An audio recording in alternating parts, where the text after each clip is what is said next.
The day of my brother's wedding was supposed to be one of joy, celebration, and family bonding. Instead, it became the day I realized just how cruel words can be when delivered in public. The venue was breathtaking, a sprawling estate with manicured gardens, cascading fountains, and a crystal chandelier that hung like a diamond in the sky. Guests in designer gowns and tailored suits mingled, sipping champagne, laughing in that polished, effortless way that only the wealthy seem to know. Everything glimmered: marble floors, gold-trimmed walls, lush floral arrangements, but nothing could mask the sting of the humiliation I was about to endure. I had come with my husband, Daniel, wearing a modest, perfectly pressed suit. Not cheap, not flashy, but nowhere near the designer threads the other guests were flaunting. I had taken care to look presentable, hoping that perhaps, just perhaps, I could blend in without drawing attention to myself. But then she spoke. "Wow, I didn't know she was coming. I guess this is what poor looks like." The words hit like a hammer to the chest. Veronica, my sister-in-law, perched near the floral archway, pearls glinting in the sunlight, smirked at me with that sharp, cutting expression she had perfected over years. Her words weren't just cruel. They were deliberate, calculated, meant to make me feel small, invisible, worthless. I froze. The room seemed to fall silent. Conversations paused. Glasses clinked lightly in the background. But it was as if the entire world had narrowed down to that single moment, Veronica's voice echoing in my ears. Daniel's hand tightened around mine. "Ignore her," he whispered, his jaw tense. "Ignore her?" I thought, my throat tight. How could I? Every eye in the room seemed to fix on me, turning me into a spectacle of inadequacy. Every glance from a family member, a friend, or even a distant cousin felt like confirmation of her judgment. I could feel the flush of embarrassment creeping up my neck, burning behind my ears. Then came the follow-up. Veronica tilted her head at some of the guests nearby and said, "I hope whatever little gift she brought is—" My chest tightened further. My gift, an intricately wrapped collection of personalized photographs and keepsakes, chosen carefully to celebrate my brother and his new wife, felt suddenly worthless. I wanted to grab it, throw it in the air, scream at her, but I didn't. My brother, the groom, was busy greeting guests, oblivious to the insult. Everyone else, family members, old friends, distant relatives, looked at me as if I didn't belong, as if my presence was a mistake. I wanted to vanish, disappear into the polished marble floors, but I couldn't. I forced myself to walk past the buffet with my head high, hiding the tremble in my hands. Every laugh, every whispered judgment became fuel. The ceremony began, a symphony of soft music and whispered vows, yet my mind was elsewhere. My focus wasn't on the couple, on the flowers, or even the elegant ballroom. It was on the word that had cut me deeper than anything else: poor. That single word echoed in my mind like a drumbeat, relentless, reminding me of the injustice of it all. Later, as Daniel and I sat at our assigned table, I quietly surveyed the wedding. Every detail, the linens, the elaborate centerpiece, the buffet, the floral arrangements, had a cost, a real, tangible cost. And suddenly an idea formed in my mind, cold and determined. I could do this. I could create something just as beautiful, just as flawless, but under my own control. And someday, Veronica would see the truth. As the night wore on, I found myself slipping out briefly, wandering the perimeter of the estate. I wasn't running away. I was thinking, calculating, imagining. The humiliation Veronica had inflicted, that was not the end of the story. It was the beginning. I made a silent vow on that moonlit terrace, surrounded by laughter and the soft glow of fairy lights. One day she would learn exactly who I was and exactly what I was capable of. The quiet strength of someone underestimated is far more dangerous than any visible display of power. That night, I left not with a sense of defeat, but with a plan forming in the shadows of my mind. Veronica's laughter, her sneer, her disdain, they would not haunt me forever. Instead, they would drive me. The humiliation was my starting point, and I was ready to turn it into fuel. Humiliation leaves a mark, not a superficial one that fades with time, but a scar that sharpens focus, ignites ambition, and fuels determination. Veronica's words, poor, replayed in my mind day after day, each repetition hammering a lesson I refused to ignore. I would never be powerless again. The weeks following the wedding were gray and heavy. I could feel the shame creeping into every corner of my life. Even Daniel noticed the change in me. "You're too quiet," he said one evening, his hand on mine. "You're letting her words eat at you." I shook my head. "No," I said quietly. "They're not eating at me. They're teaching me what I need to do next." I started small. I immersed myself in research, financial strategy, investment principles, wealth management, business operations. If it had the potential to build power, I studied it. I devoured books on entrepreneurship, watched online lectures, and attended seminars whenever I could. Every case study, every anecdote about someone rising from nothing to influence became a blueprint I adapted for my own life. I also analyzed weddings, extravagant, high society weddings like my brother's. I dissected every detail, the floral arrangements, the table layouts, the guest management, the vendor contract. Veronica had thought her display of wealth was natural, effortless, unearned, but I saw the mechanics behind it, the budget, the negotiations, the meticulous planning. It wasn't magic, it was strategy, and strategy could be learned. I began saving aggressively. Every bonus, every extra paycheck, every small freelance design gig I took went into a separate account labeled the wedding fund. Not for a gift, not yet, but for my own future. A quiet, patient accumulation of resources for the day I would prove her wrong. Daniel supported me quietly, never pushing, never interfering, but always reminding me, focus on the long game, don't rush revenge, build it so carefully they'll never see it coming. And I did.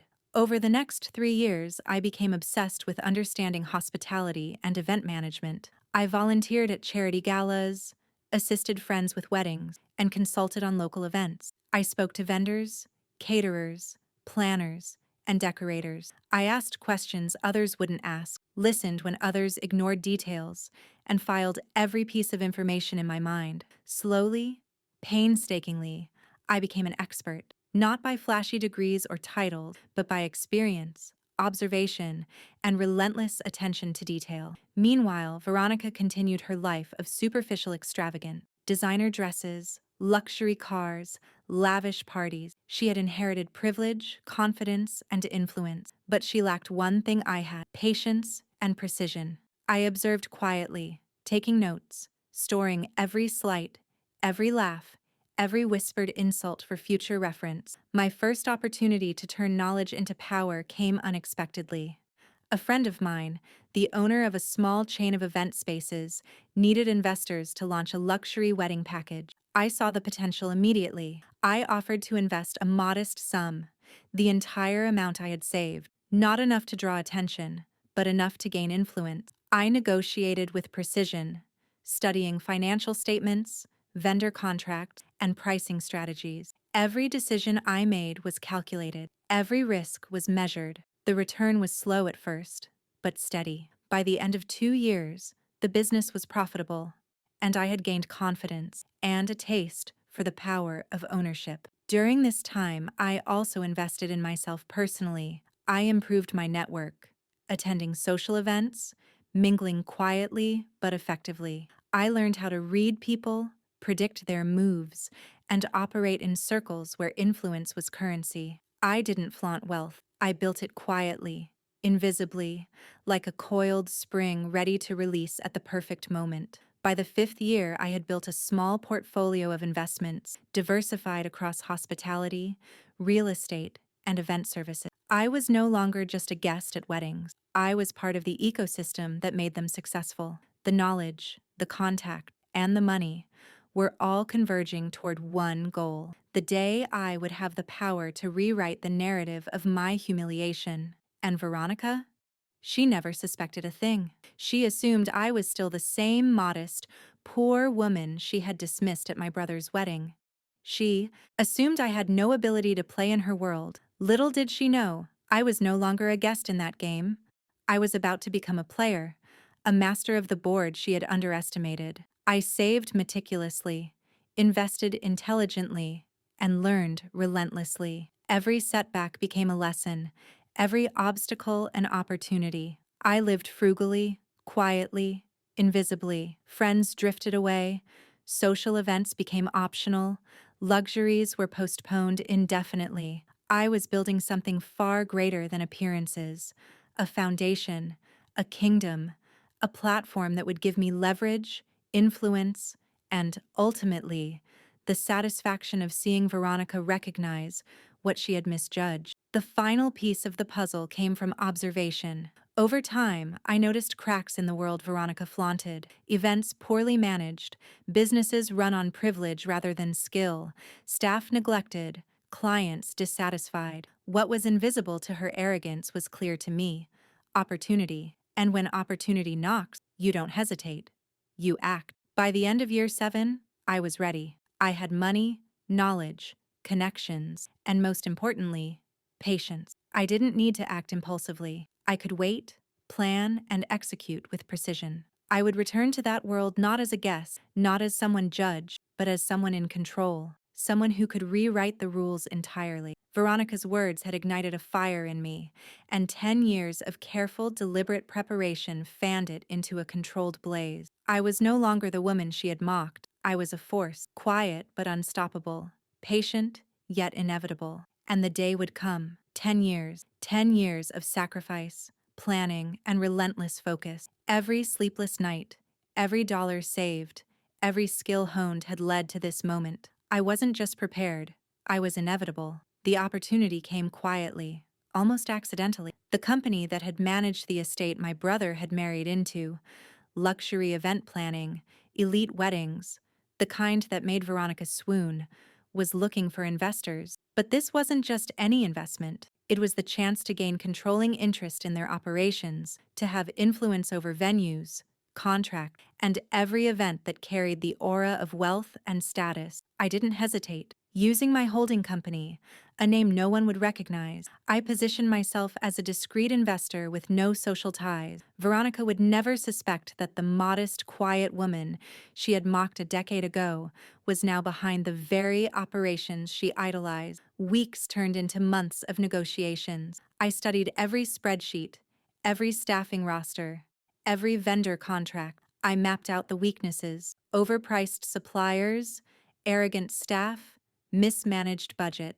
The cracks were small at first, almost invisible, but I saw them clearly. Where others saw polish, I saw opportunity. Where others saw exclusivity, I saw rigidity waiting to collapse. And then came the day the deal closed. I walked out of the lawyer's office with the final signed papers in my hand, my name printed in black ink as the sole owner of the company. The world had not changed overnight, but my place in it had. I wasn't just participating anymore, I commanded it. 2 weeks later, I arrived at the estate.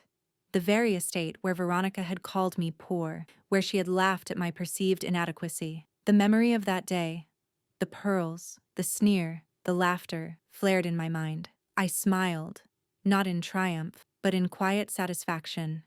I would give her a lesson in humility, but more than that, I would show her the power of preparation, patience, and strategy. The evening was crisp, the air scented with early spring flowers. I didn't arrive in a limousine. I didn't want a show. I stepped out of a simple car, adjusted my tailored suit, and walked toward the estate on my own 2 feet. Confidence radiated from me, but it was calm, measured, the kind that comes from knowing you've already won before the first confrontation. Inside, the estate gleamed. The same crystal chandeliers, the same golden arches, the same polished floors, everything unchanged, yet everything was about to. I approached the front desk, where a young hostess greeted me politely. "Good evening, sir. Welcome. Do you have a reservation?"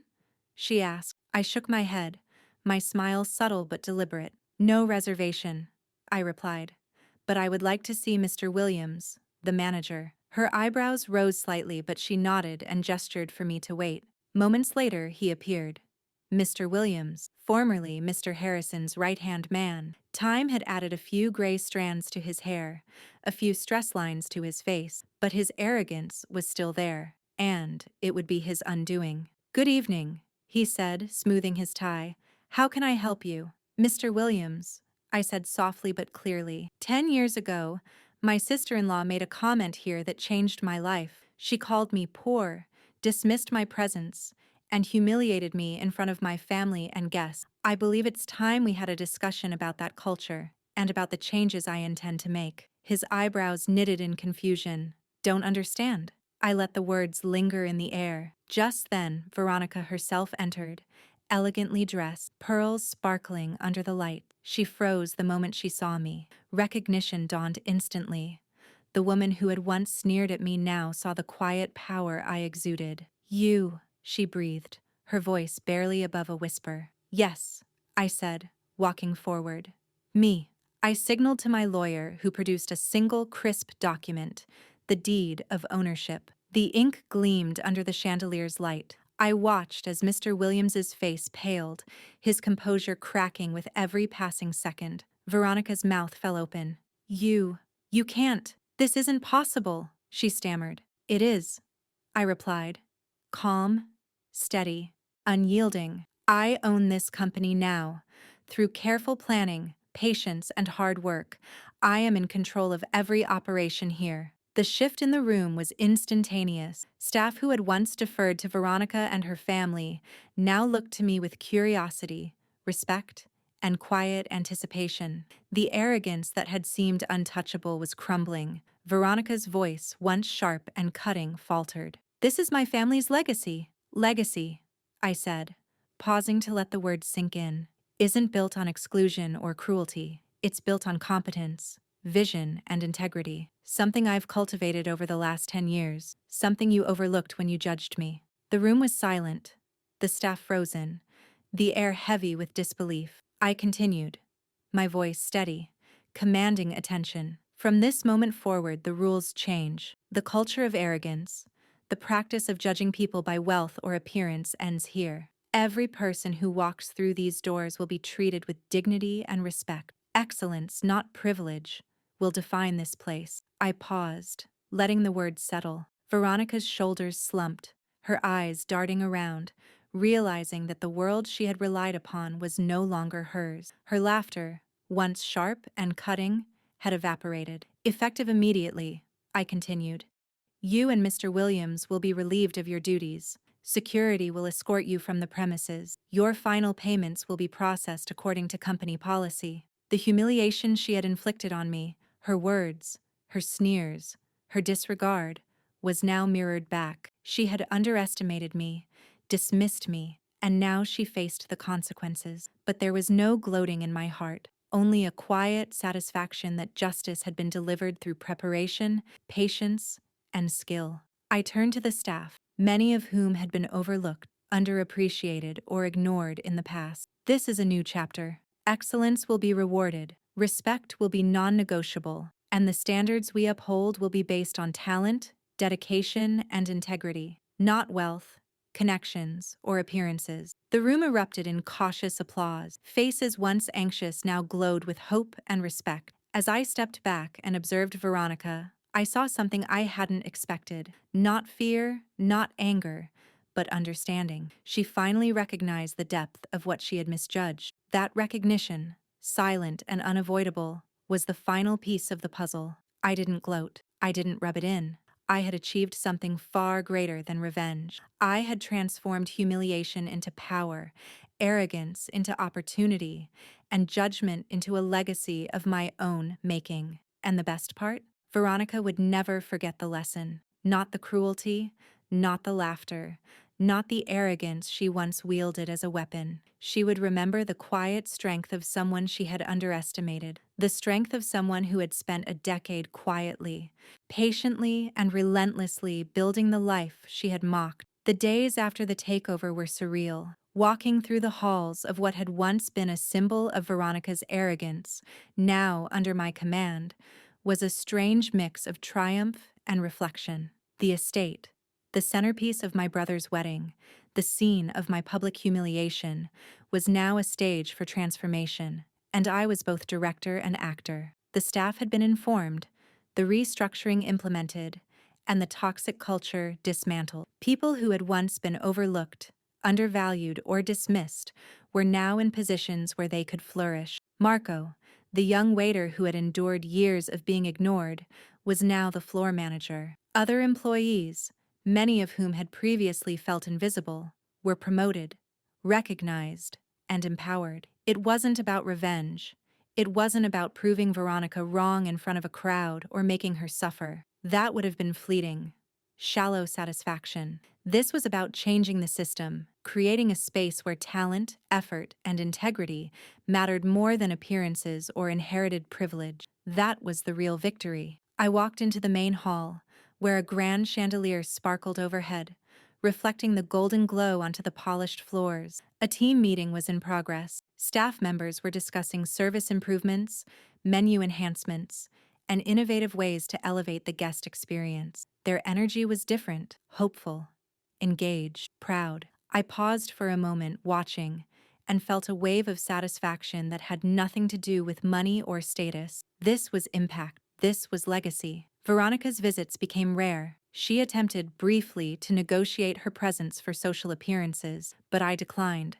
The lesson she had learned was enough. Words once spoken in cruelty had set in motion a decade-long journey that had ended not in spectacle, but in mastery, in influence, in the transformation of an entire culture. That evening, I found myself in the now reorganized ballroom, reflecting on the journey that had brought me here. The memory of her voice calling me poor returned, not as a sting, but as a reminder of how far I had come.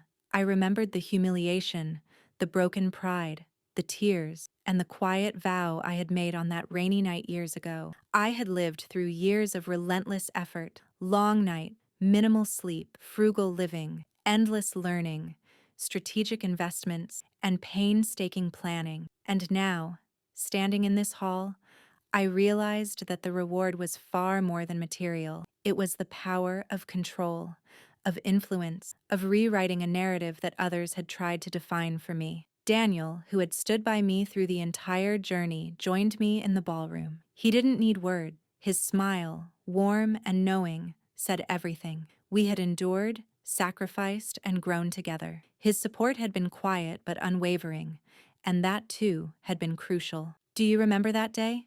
he asked, softly, his eyes following my gaze across the room. I nodded. Every detail, every word. "And now?" he prompted. "Now," I said, letting the word hang heavy with triumph. "We build something better, something lasting." The best revenge, I realized, isn't about public humiliation or confrontation. It isn't about showing someone that they were wrong. The best revenge is creating something so meaningful, so impactful, that it transcends the moment of pain. It's about turning weakness into strength, judgment into vision, and cruelty into motivation. In the weeks that followed, Aura, once a bastion of elitism, became the talk of the city for the right reasons. Social media buzzed with stories of attentive service, inclusive policies, and events designed to celebrate people rather than wealth. Former clients who had been frustrated by the old management praised the new approach. Reviews poured in, each highlighting the dignity and respect offered to every guest, every employee, every vendor. I visited the estate on another spring evening, alone this time. The chandeliers glimmered, the tables were arranged for an upcoming wedding, and laughter and conversation filled the air. I walked past the entrance, past the polished floors, and into the gardens where the fountains sparkled under the setting sun. I felt a profound sense of peace. I had transformed pain into purpose, anger into achievement, humiliation into empowerment. And Veronica? I heard she had quietly moved away from the scene. She would always remember the day she underestimated me, but it was no longer a source of fear or bitterness. It had become a testament to patience, strategy, and the quiet, relentless pursuit of one's goals. I realized then that true victory isn't measured by the downfall of those who wronged us. True victory is measured by what we build in the aftermath, by the lives we touch, the systems we improve, and the legacy we leave behind. I had created something far greater than a momentary triumph. I had created an institution where dignity, effort, and respect mattered more than privilege or wealth. That night, as the estate glimmered under the moonlight, I made a final vow to myself, not for revenge, not for recognition, but for the kind of life and influence I wanted to nurture going forward. I will never forget the lessons of humiliation. I will never stop building. I will always use the power I've earned to uplift, inspire, and transform. And with that, I walked back into the estate, past the polished floors and sparkling chandeliers, past the staff who now worked with pride and purpose, knowing that my journey, though born from pain, had culminated in triumph, dignity, and a legacy that could never be erased.